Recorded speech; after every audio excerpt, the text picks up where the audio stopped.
ശരിയായിട്ട് എന്ന് പറഞ്ഞവരെ ഇന്നത്തെ സുവിശേഷത്തിൽ നമ്മൾ വായിച്ചു കേട്ടത് താലന്തുകളുടെ ഉപമയാണ്. വിവിധ അളവുകളില് താലന്ത് കിട്ടിയ ആളുകള് ആ താലന്ത് കൊണ്ട് എന്ത് ചെയ്യുന്നു, അത് നേടിയവർക്ക് യജമാനൻ എങ്ങനെ അവരെ ട്രീറ്റ് ചെയ്യുന്നു, ഇതൊക്കെയാണ് ഇന്നത്തെ സുവിശേഷത്തിൽ നമ്മൾ വായിച്ചു കേട്ടത്. ഇവിടെ പറയുകയാണ്, കൂടുതൽ നേടിയവന് കുറച്ചും കൂടി കൊടുക്കുകയാണ്, എന്നാൽ കുറവ് നേടിയവനാകട്ടെ അവനിൽ നിന്നും ഉള്ളതും കൂടി എടുത്തു വാങ്ങുകയാണ്.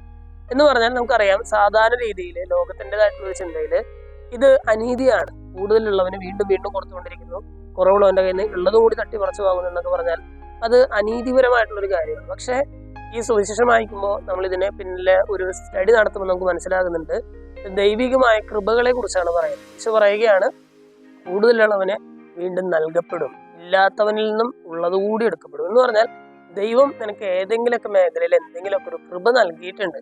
ഒരു പക്ഷേ ഒന്നുമില്ലെങ്കിലും ചിലപ്പോൾ ഒരാൾ ശാന്തമായിട്ട് കേട്ടിരിക്കാനുള്ള ഒരു കൃപയായിരിക്കാം, ചിലപ്പോൾ വളരെ സൗമ്യമായിട്ട് ഒരാളോട് ഇടപഴകാനുള്ള ഒരു കൃപയായിരിക്കാം, ചിലപ്പോൾ ചുമ്മാ വളരെ ഏത് സിറ്റുവേഷനിലും ഇങ്ങനെ ചുമ്മാ ഇങ്ങനെ ശാന്തതയോടെ ഒരു പുഞ്ചിരിയോടെ എല്ലാ സിറ്റുവേഷനെയും ഉൾക്കൊള്ളാനായിട്ടുള്ള ഒരു കൃപയായിരിക്കാം.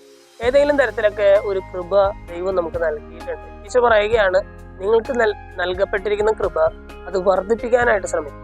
10 കിട്ടിയവൻ 10 കൂടി നേടി, 5 കിട്ടിയവൻ 5 കൂടി നേടുന്നു. എന്നാൽ ഒരു താലന്ത് കിട്ടിയവൻ അത് പേടിച്ച് ഇയാൾ തുണിയിൽ പൊതിഞ്ഞ് സൂക്ഷിച്ചു എന്നാണ് പറയുന്നത്. എന്ന് പറഞ്ഞാൽ അതുകൊണ്ട് ഇയാൾ ഒന്നും ചെയ്യുന്നില്ല, വർദ്ധിപ്പിക്കുന്നുമില്ല, കുറഞ്ഞു പോകാനായിട്ട് അനുവദിക്കുന്നില്ല, അത് അങ്ങനെ തന്നെ തിരിച്ചേൽപ്പിക്കുക. ഇതല്ല ദൈവം നമ്മൾക്ക് ആവശ്യപ്പെടുന്നത്. ദൈവം നൽകിയിരിക്കുന്ന കൃപകളെ നമ്മൾ എന്ത് ചെയ്യും, അത് വലിയൊരു ചോദ്യമാണ്. ഇന്നത്തെ സുവിശേഷഭാഗമായി ചെയ്യുമ്പോൾ ദൈവം നമുക്ക് നൽകിയിരിക്കുന്ന കൃപകൾ അതെന്തുമാകട്ടെ, ചെറുതോ വലുതോ ആയിക്കോട്ടെ, അതിനെ വർദ്ധിപ്പിക്കാനായിട്ട് നമുക്ക് ശ്രമിക്കാം. നമുക്ക് നൽകപ്പെട്ടിരിക്കുന്ന അളവിൽ തന്നെ ആ കൃപകളെ വർദ്ധിപ്പിക്കാനായിട്ടുള്ള ഒരു കൃപയ്ക്കായിട്ട് നമുക്ക് പ്രാർത്ഥിക്കാം. ദൈവം എല്ലാവരെയും സമൃദ്ധമായിട്ട് അനുഗ്രഹിക്കും.